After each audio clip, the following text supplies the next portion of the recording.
Desde os primórdios, o ser humano é alvo do seu próprio semelhante. A violência ao próximo já atingiu patamares assustadores, e os atos presenciados ou noticiados foram dos mais cruéis possíveis. Pelo menos 12 das vítimas entre 20 e 50 anos de idade tinham origem latina. O número de mortos ainda pode aumentar, já que entre os mais de 50 feridos há pacientes em estado crítico. O ataque aconteceu na madrugada de sábado para domingo.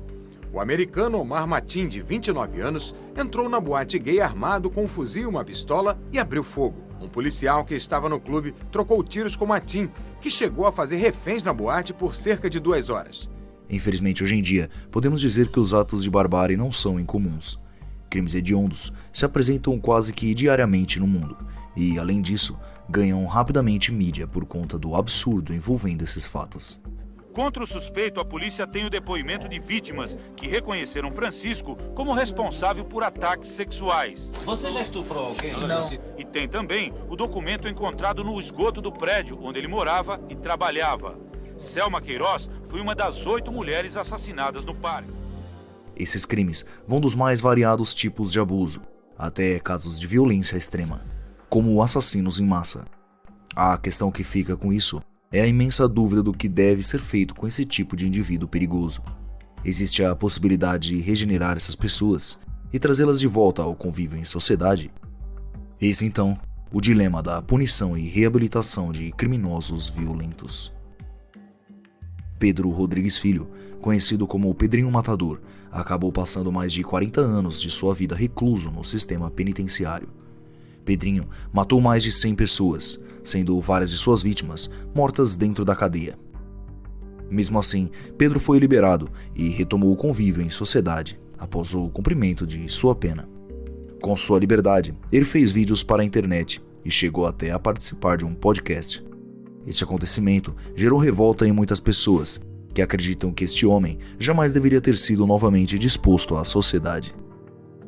No Brasil, não existe pena de morte e nem prisão perpétua. O Código Penal, em seu artigo 75, diz que o tempo de cumprimento das penas privativas de liberdade não pode ser superior a 30 anos, com o inciso 1º. Quando o agente for condenado a penas privativas de liberdade, cuja soma seja superior a 30 anos, devem elas ser unificadas para atender ao limite máximo deste artigo. Em outras palavras, quando alguém é condenado a mais de 30 anos, o juiz deverá somar todas essas penas e unificá-las em uma só, de 30 anos. Viajando para outro grande país do continente americano, os Estados Unidos, são um dos exemplos mais utilizados quando a referência é a pena de morte, ou a prisão perpétua. Há algum tempo atrás, praticamente todo o país era favorável à pena de morte, assim como Ted Bundy e John Wayne Gacy tiveram seu fim, punidos desta maneira. Nos Estados Unidos, a prisão perpétua é o método penal mais aplicado a criminosos desse tipo, sendo frequentemente utilizada até os dias de hoje. Acontece que a discussão gerada em torno da pena de morte nos Estados Unidos foi gigantesca, isso pois pessoas chegaram a ser condenadas injustamente, uma consequência quase inevitável de ocorrer em exceções se analisarmos os números. A verdade é que grande parte dos criminosos condenados se dizem inocentes. Porém, diante do recolhimento de provas condenatórias, o juiz e até mesmo o júri pode chegar a uma decisão contrária às palavras do indivíduo criminoso. Um estudo publicado pela revista científica Proceedings of the National Academy of Science estima-se que pelo menos 4,1% dos condenados à morte nos Estados Unidos são inocentes, uma em cada 25 pessoas condenadas. Esse é o principal motivo da pena de morte ser amplamente criticada nos Estados Unidos e no mundo. Mesmo assim, a prisão perpétua continua sendo considerada como um método funcional no que diz respeito à exclusão desse indivíduo violento da sociedade. Isso acaba por garantir, em casos de injustiça, que aquele sujeito condenado ainda possa se defender e continuar com sua vida. O sistema penitenciário não deveria apenas punir, mas aplicar a ressocialização desses indivíduos para que voltem à sociedade corrigidos. O problema é que certos criminosos não mudam. Um assassino em série, por exemplo, possui um impulso, muitas vezes incontrolável, de realizar sua prática criminosa. Dispor este sujeito à sociedade novamente é um risco enorme. Quando tratamos de crimes com menor potencial ofensivo, como o furto, por exemplo, é mais cabível a viabilidade de uma ressocialização, já que esse indivíduo provavelmente não possui um DNA violento. Na verdade, cometeu um erro que pode ser contornado. Também é viável citarmos crimes cometidos por pessoas psicóticas que mal conseguem discernir seus atos. Temos na mídia casos diversos como esses. Pessoas que relatam ter escutado de um cachorro ou um alienígena ordens para cometer atrocidades. Algumas citam até o próprio diabo. Em muitos casos, vemos pessoas com sede de vingança, que são intelectualmente sadios, mas decidiram por algum motivo responder suas frustrações com violência. Esse tipo é comumente encontrado em assassinos em massa, por exemplo, mas muito raro em psicopatas do tipo assassino em série. Com essas informações destacadas, podemos agora falar mais sobre a atuação do Estado e dos presídios em relação a esses indivíduos. O sistema carcerário, por muitas vezes, separa criminosos assassinos e estupradores de outros presos. Esse método é utilizado para diminuir a violência dentro dos presídios.